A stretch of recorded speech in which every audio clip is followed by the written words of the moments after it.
అందరికీ నమస్కారం అండి. దయచేసి మన వీడియోలు చూస్తున్న ప్రతి ఒక్కరూ లైక్స్ అండ్ సబ్స్క్రైబ్ చేస్తే నన్ను కూడా ప్రోత్సహించిన వారవుతారు.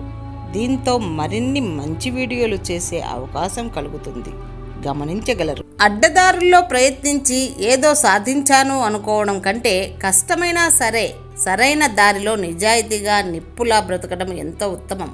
ఏమైంది అని అడిగేవాళ్ళు, ఏమీ కాదులే అని చెప్పేవాళ్ళు ఒక్కరైనా ఉండాలి జీవితంలో. తలపై మోసే భారాన్ని ఇతరులు కొంచెం పంచుకుంటే బాధ తగ్గుతుంది, కానీ ఆకలి బాధను అజ్ఞాన బాధను ఎవరికి వారే తగ్గించుకోవాలి. బాధ బాధ్యత బయటికి చెప్పుకోకు, ఎవరు పట్టించుకోరు పంచుకోరు. ప్రేమ అంటే వదిలివేయడం వదిలించుకోవడం కాదు. ఒక్కసారి చేయి పట్టుకుంటే ఎంత భారమైనా జీవితాంతం వదిలేయకుండా పట్టుకోవడమే. శత్రువు కొట్టే దెబ్బ కంటే స్నేహితులు అనుకున్న వాళ్ళు పొడిచే వెన్నుపోటు ఎక్కువ బాధిస్తుంది. ఇలాంటి మంచితనం చచ్చిన మనుషులకు ఎంత దూరంగా ఉంటే అంత మంచిది. కొన్ని కలలు ఎప్పటికీ తీరవు, కొన్ని ఆశలు ఎప్పటికీ నెరవేరవు. అయినా ఏదో రోజు దేవుడు కరుణించకపోతాడా అన్న ఆశతో ఎదురుచూస్తూ గడిపేయడమే జీవితం. లోపాలు లేని మనిషి, లోటు లేని జీవితం ఎవ్వరికీ ఉండదు. సాధ్యమైతే మార్చుకోవాలి, లేకపోతే అలవాటు చేసుకోవాలి. అంతేకాని మనసును గాయం చేసుకోకూడదు.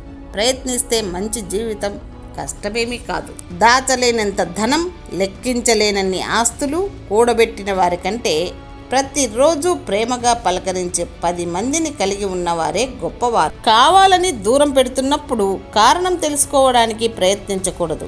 అప్పటికే కారణాలు సిద్ధంగా ఉంటాయి. నీ బాధల్లో భాగం పంచుకోలేని మిత్రుడు నీ విజయంలో భాగంగా మారతాడని ఎప్పుడూ అనుకోకు. మంచివారని అతిగా నమ్మకూడదు, చెడ్డవారని అతిగా ద్వేషించకూడదు. ఎవరూ చివరిదాకా ఒకేలా ఉండరు. పరిస్థితుల్లో మార్పు రావచ్చు. యథార్థమైన మాటలు ఎప్పుడూ చేదుగానే ఉంటాయి. అబద్ధాలతో కూడిన మాటలు ఎప్పుడూ తీయగానే ఉంటాయి. వాటినే జనాలు నమ్ముతారు కూడా. పేదవాడికి ఏమీ లేకపోయినా భగవంతుడు ఉన్నాడనే ధైర్యంతో బ్రతుకుతాడు. బాగా ఉన్నవాడు ఈ ఆస్తి పోతే నేనెలా బ్రతకాలి అనే భయంతోనే చస్తాడు. ఏకాంతాన్ని ఇష్టపడు, అది నీ ఒంటరితనాన్ని దూరం చేస్తుంది. కాలంతో స్నేహం చెయ్యి, ప్రతి క్షణం తోడుగా ఉంటుంది. భవిష్యత్తుకు ప్రేమను పంచు, అది నీ జీవిత గమ్యానికి దారి తీస్తుంది. నీ కన్నీటికి ధైర్యం నేర్పు, కష్టం కూడా నీకు దాసోహం అవుతుంది. ఏదైనా పరీక్షించవచ్చు, కానీ మనిషి సహనాన్ని పరీక్షించకూడదు. అది విలువైన బంధాలను దూరం చేస్తుంది. బాగుండటం అంటే బాగా ఆస్తి ఉండటమో లేక బాగా సంపాదించే ఉద్యోగం ఉండటమో కాదు. నవ్వుతూ ఉండటం, నలుగురిలో ఉండటం.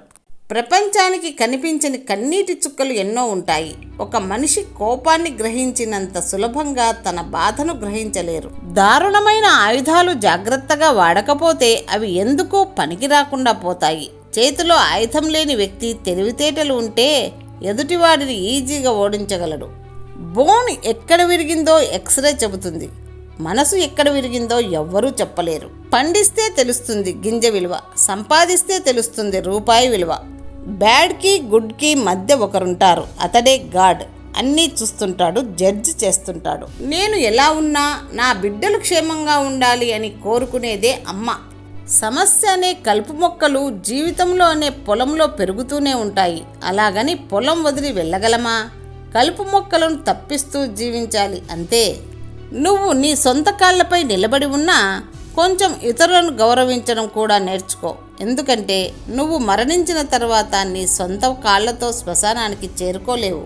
మన కంటితో చూడనివి, చెవితో వినని వాటిని నమ్మొద్దు. వాటిని ఇతరులతో అసలు పట్టించుకోవద్దు. ఎందుకంటే అసూయాపరులు చెప్పే అబద్ధాల వల్ల అనుబంధాలు చచ్చిపోతాయి. స్త్రీ చేయకూడని పని చేస్తుంటే ఎవరు ఆపలేరు.